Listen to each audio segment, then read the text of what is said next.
సంస్కృతి సాంప్రదాయాలను పెంపొందించేలా దేవాదాయ శాఖ కార్యక్రమాలను నిర్వహించడం హర్షణీయమని పెనుగొండ వాసవి క్షేత్ర పీఠాధిపతి శ్రీ ప్రజ్ఞానంద సరస్వతి బాలస్వామీజీ అన్నారు.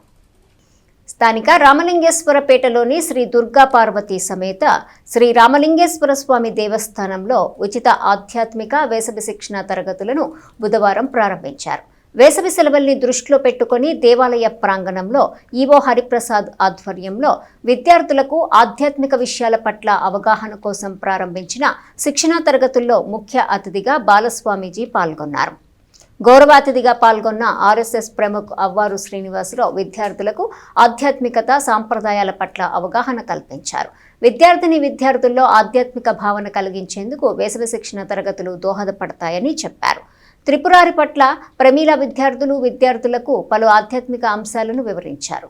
ఆలయ వంశపారంపర్య అర్చకులు వడ్లమూడి రాఘవేంద్ర వరప్రసాద్, నాట్య గురువు చెల్ల బాల త్రిపుర సుందరి, పలువురు స్థానికులు విద్యార్థులు పాల్గొన్నారు.